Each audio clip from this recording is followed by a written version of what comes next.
everybody. Welcome to Everything Yesterday This Morning. Everything you missed yesterday or didn't miss and just wanted some additional info on. Ukraine has formally requested admission into the European Union as the first round of talks with Russia come to an end. Ukraine moves to solidify its relationship with the West on Monday by signing an application to join the EU, which is still years away from reaching the standards required to be approved unanimously, which makes the signature more symbolic than anything at the moment. While delegations from both Russia and Ukraine were meeting in Belarus to discuss a potential ceasefire, the demands from Ukraine were an immediate ceasefire and departure of Russian troops from the Donbass region as well as from Crimea. It was unclear exactly what Putin was interested in with regards to the talks, but my guess would be to ensure that Ukraine doesn't join NATO. With all of this going on, an International Criminal Court prosecutor has announced its commitment to investigate potential war crimes and crimes against humanity committed by Russia in Ukraine. I wonder if this top investigator is the one who was looking into Bashar al-Assad in Syria. And is he investigating China and the genocide against Uyghur Muslims in the Xinjiang province? In case you have not noticed, a lot of people want a reason to attack one another in this war, and the media is using propaganda to get you emotionally invested. Start asking yourself questions like, why do I feel the way I do about this situation? If the United States was Russia and Ukraine was Mexico, how would the United States respond? More than 600 geographic sites across the United States will be renamed, replacing a derogatory term for Indigenous women used for decades. The Department of Interior Secretary Deb Haaland issued an order declaring squaw derogatory in November. She is the first Native American to serve as a cabinet secretary and established a 13-member task force to rename more than 600 geographic features that contain the term. Places ranging from White Squaw Island in Maine to Squaw Hollow in Oregon will have to be renamed. The department has already replaced the term with SQ in official communications. This is where your tax dollars are going. Countless human remains found at cartel extermination site near the U.S. border, as Mexico cannot account for nearly 100,000 missing. Until recently, this squat, ruined house was a place where bodies were ripped apart and incinerated. The remains of some of Mexico's missing multitudes were obliterated, and after 6 months of work, forensic technicians still cannot offer an estimate as to the number of people who have disappeared in this extermination site on the outskirts of Nuevo Laredo. In a single room, the compacted, burnt human remains and debris were nearly 2 feet deep. Bone fragments were spread across 75,000 square feet of desert scrubland. At the Nuevo Laredo site, there are 52,000 unidentified people in morgues and cemeteries, not counting places like this one, where charred remains are measured only by weight. There is no progress in bringing the guilty to justice, according to recent data from Mexico's federal auditor. Of more than 1,600 cases into disappearances by authorities or cartels opened by the AG's office, none made it to the court in 2020. When the team first came to the Nuevo Laredo site, they had to clear brush and pick up human remains over the final 100 yards, a football field for perspective, just to reach the house without destroying evidence. 6 months later, there are more than 30,000 square feet of property to inspect and catalog.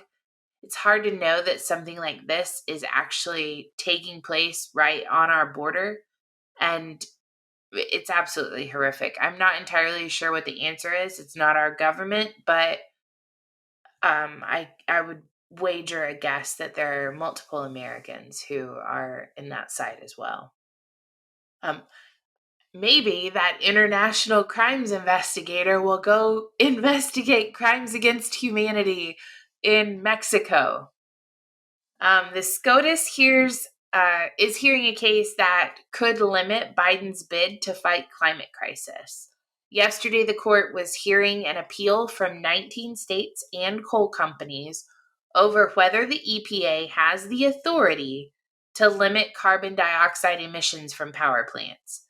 The reason this case is causing alarm within the environmental community is because there is currently no EPA plan in place to deal with carbon output from power plants. They worry that the court could preemptively undermine whatever plan Biden develops to address the power plant emissions. A broad ruling could weaken regulatory efforts. As it should. The question posed by Patrick Morrisey, the West Virginia Attorney General, is should it be unelected bureaucrats or should it be the people's representative in Congress that make these decisions? And the Solicitor General, Elizabeth Prelogar, said the court should completely dismiss the case. Some of the nation's largest electric utilities are supporting the Biden administration, as well as prominent businesses that include Apple, Amazon, Google, Microsoft, and Tesla. Because utilities and corporation support is important, not the people's.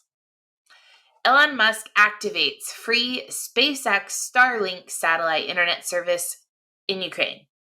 In addition to deserving a cookie from the IRS, Elon Musk now deserves a cookie for helping keep internet service going during the war. Invading Russian troops have disrupted Ukraine's internet infrastructure, making service unreliable and spotty in parts of the country.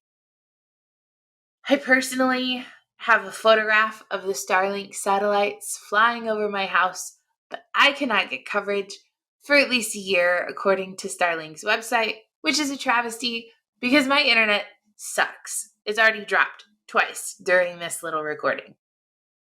White House and Congress drops all mask mandates ahead of the State of the Union address. Under an updated policy coming into effect today, White House operations officials have determined that the fully vaccinated do not have to wear a mask any longer at work. Regular testing and vaccination requirements are not changing. In addition to Washington's decision, school mask mandates are about to end in California, Oregon, and Washington state. At the end of next week, the 3 states will shift to recommending masks in school and childcare facilities rather than mandating them, which is how it should have been the entire time. What would you do if you found out you were lied to? That you were made to lie to your children? How would you feel? Would you let it happen again? For the sake of not getting a strike, I'd like to be clear that I'm not saying this happened. I'm just asking questions that I feel should be asked. Allies are considering releasing 60 million barrels of emergency oil reserves amid Russia's invasion of Ukraine. The United States and its allies are discussing a coordinated release of about 60 million barrels of oil from their emergency stock after Russia's invasion of Ukraine pushed crude prices above $100 a barrel. 30 million barrels from the U.S. Strategic Petroleum Reserve and an equivalent amount from a group of other countries. U.S. officials who were involved in the release during the Libyan Civil War of 2011 are participating in the deliberations along with Saudi Arabia, the United Arab Emirates, and other OPEC nations. Guess who else is in OPEC? A decision is expected within days.